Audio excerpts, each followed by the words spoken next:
The Bible is one of the most influential books in human history. It goes through big questions, like why we exist, It's inspired many people to do amazing things. and confused many others. And you've probably got one sitting around your house somewhere. So, what is the Bible actually? Well, the Bible is a group of books that all came out of the history of the people of ancient Israel. And in a way, they were a lot like any other ancient civilization. But among them were a whole line of individuals called prophets. They knew how special the story of Israel's people was and saw it as a huge part of what God was doing for all of humanity. And these prophets, they were literary geniuses.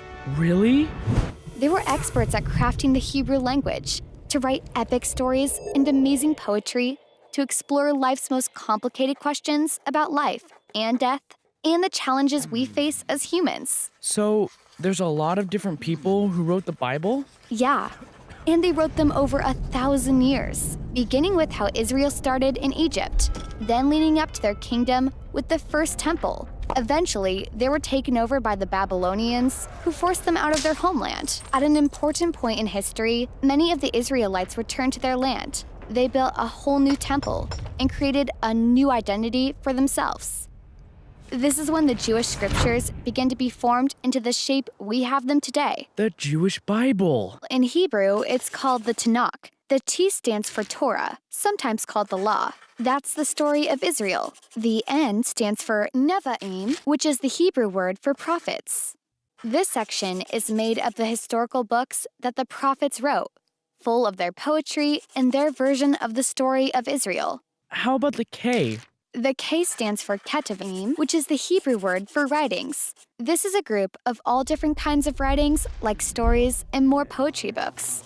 And the Jewish people believe that God speaks to his people through all of these writings. Now, there were other Jewish writings being made during this Second Temple period. A really diverse group of writings, which were also very important to the Jewish people. There was a lot of debate from ancient times about whether or not some of these should be part of their scriptures. This is a lot of different writings over a long period of time. Why did they put them all together like this?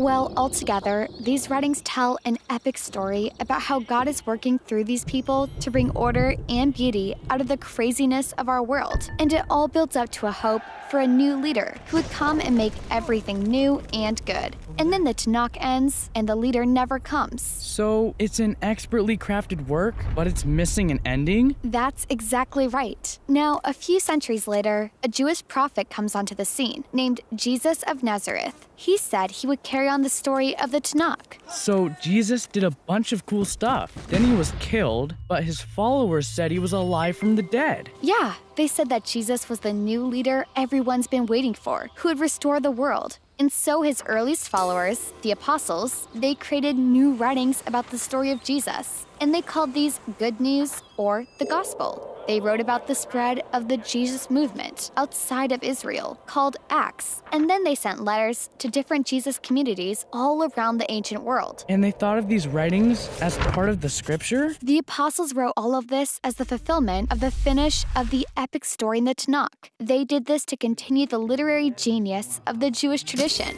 And they also believed that God was speaking to his people through these writings alongside the scriptures of Israel. That's the Old and New Testament? What did the early Christians think of the other Second Temple writings? Well, different groups had different views about some of these books, but we know they read them and valued these texts because they passed them along with the Jewish scriptures. So, we have the Tanakh, the Jewish scriptures, and then we've got these other Second Temple period works. Then the writings of the apostles about Jesus, and that's a lot of literature. So, what's in my Bible? So the Christian movement has taken different forms over 2,000 years. And from the very beginning, all Christians have seen the Tanakh and the New Testament as scripture. And for centuries, a lot of the Second Temple writings was read as part of biblical tradition. The Catholic Church eventually made it official and called some of the books the Deuterocanonical books. Some Orthodox churches used even more books from the Second Temple literature. Then in the 1500s, during the Reformation, Protestant Christians wanted to go back to the oldest writings of the prophets and apostles. So they accepted only the Old and New Testaments. I think I got it, but how does a group of books scriptures, written over 1,000 years by all these different authors, tell one unified story? That's the question we'll talk about in our next video.